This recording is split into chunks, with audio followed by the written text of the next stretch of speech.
Commission and then the Commission on Toxics and others. Actually, the document that I published was published by the United Nations, not the United States. In the United Nations, you can't refer to a country that isn't a member state in a written document, but I wrote the situation in Kashmir. I submitted it to the subcommission. It became a legal question within the United Nations. I won the legal argument that because the situation in Kashmir was not an issue of either Pakistan or India, that I had the legal right to use the term Kashmir because it was disputed territory. At that time, I had never met a Kashmiri. Since I have met many.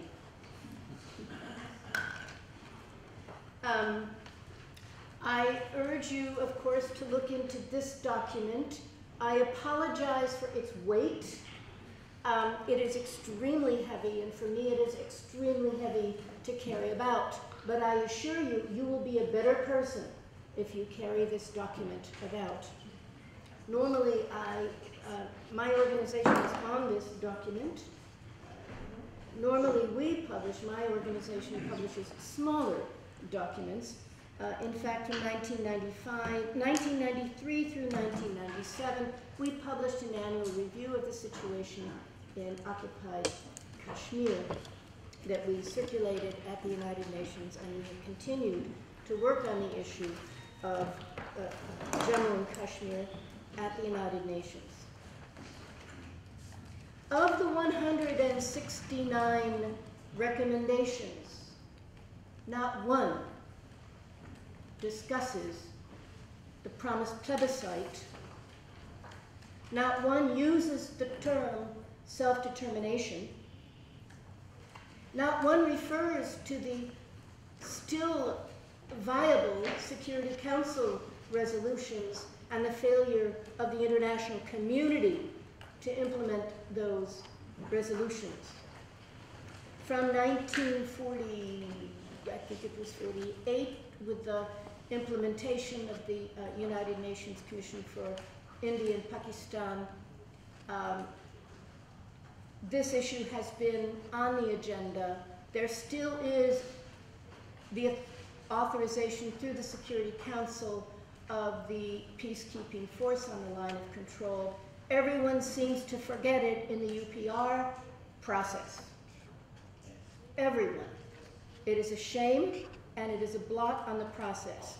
I will say that my organization has a very jaundiced eye over the UPR process at all. I consider it a process of the good, the bad, and the ugly.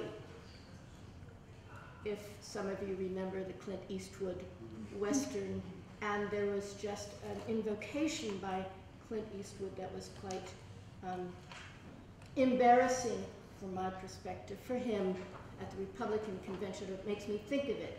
The countries that comply with human rights just repeat and carry out what they normally do. Yes, all countries have violations. Some countries intend to comply and intend to get better.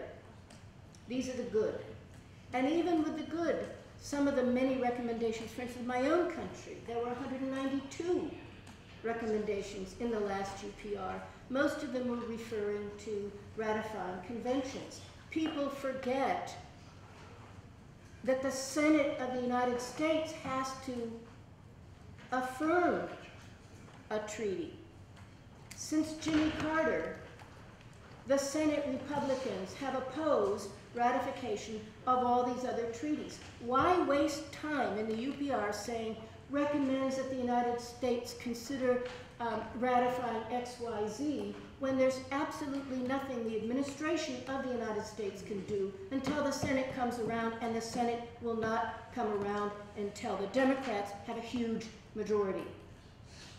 So we're spending an enormous amount of time, which is money, and an enormous amount of money and our energy on a process which, in my view, separates the good, the bad from the ugly. The good are going to do well. The bad, well, some of the bads, Iran is a bad, China is a bad. Do you think they're ever going to actually do what the UPR process says they will do? Do you think India actually will, except in little minuscule ways? And India will completely use the process to justify its occupation of Jammu and Kashmir. And then there's the really ugly, the countries that are so bad they should have war crimes tribunals, such as India for Jammu and Kashmir. Yes, absolutely. You know, because people don't have a mass memory, it's very difficult to follow what India's done here. This is my 30th anniversary at the United Nations Human Rights Bodies.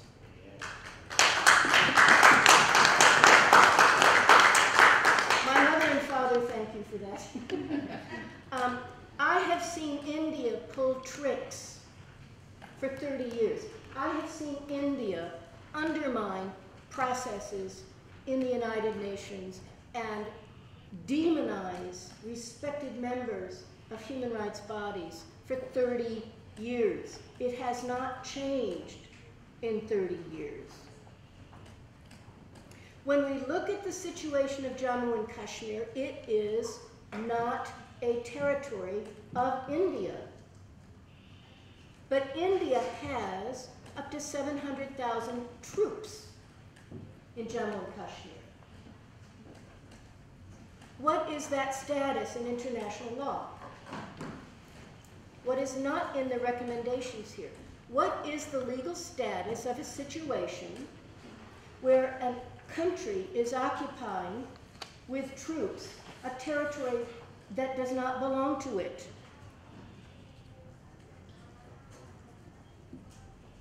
Yes. The application of the Geneva Conventions.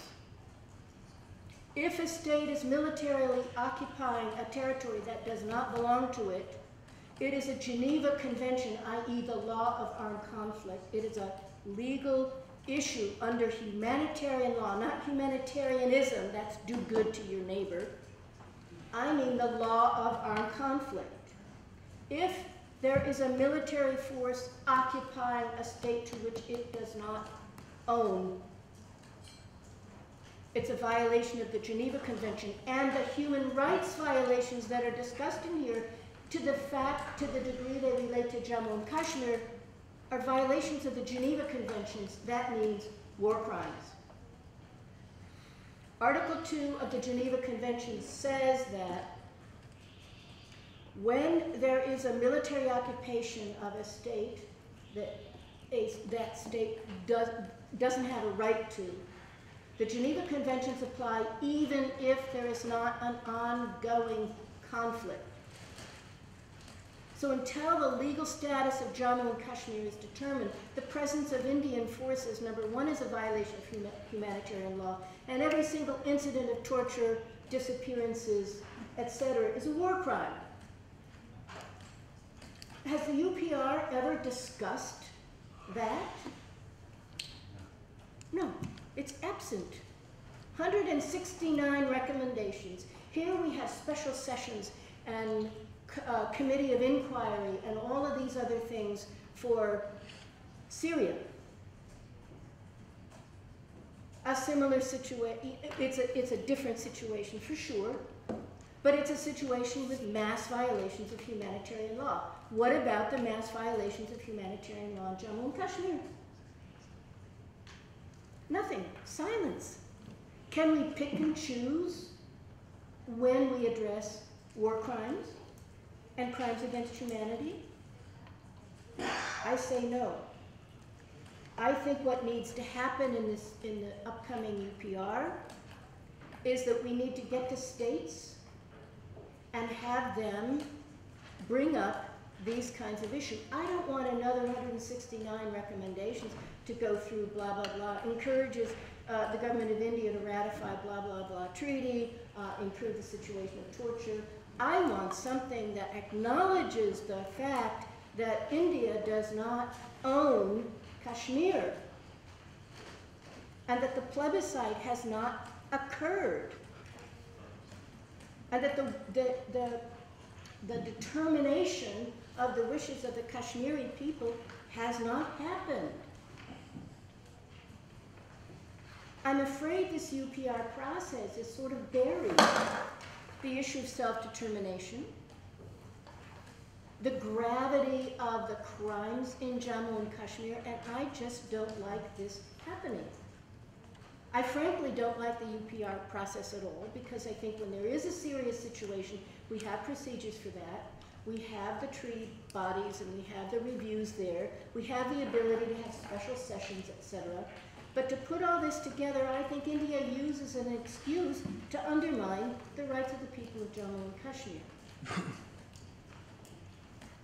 I'm embarrassed that my President Obama said not too long ago that the resolution of the situation is, in a sense, bilateral. It's between India and Pakistan. Wrong.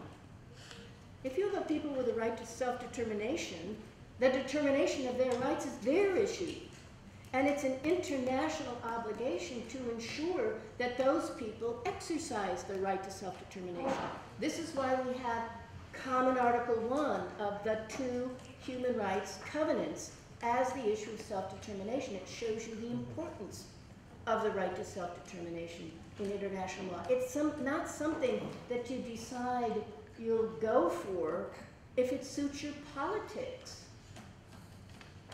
The Kashmiri people were promised the right to self-determination. Therefore, it is an international issue. It is not a bilateral issue, and it's not even, if you'll excuse me, Nawaz, a trilateral issue. It's not a trilateral between the voices of the Kashmiri people, the government of India, the government of Pakistan. It is an international concern, and it should be underlined as an international concern. It should be discussed in every forum, in every place that the issue arises as an international concern. Governments cannot duck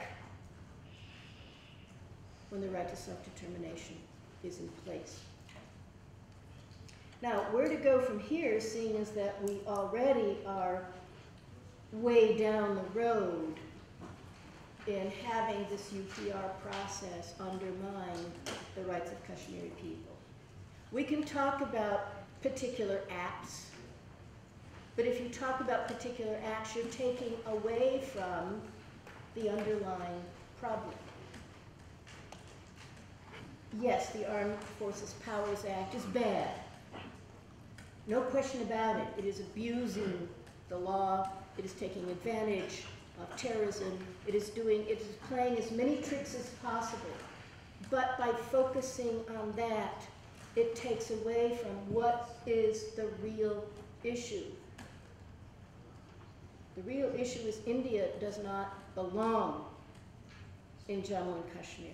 The people have not decided whether India belongs in Jammu and Kashmir. And that has been my position since before 1990, but it was at that time of the uprising that I felt compelled to write that first statement. That was 22 years ago. And we're in the same place now. So I hope you will all join me in when you discuss the situation of the UPR in India, you make sure that when you're talking to someone that they know you do not consider the situation in occupied Jammu and Kashmir as acceptable, and that India's violations are in fact war crimes and crimes against humanity, not mere human rights violations. They're not mere human rights violations because India doesn't have a legal right to be there in the first place. If we start talking about torturing women and children and vulnerable people, we lower the bar. We lower the bar. We make it easier for India to say, well, we're making improvements. Yeah, but you haven't had the plebiscite. So where are the improvements in Jammu and Kashmir? Well, you know, you just get a well. and then the rest of the sentence doesn't occur. We need to make the rest of the sentence occur. We need them to say, we are in fact working toward having the plebiscite. Otherwise, you know, another 4 years will go by, we'll be in the same place, we could have the same panel, we could have the same forum, and we have not moved 1 inch forward. Thank you.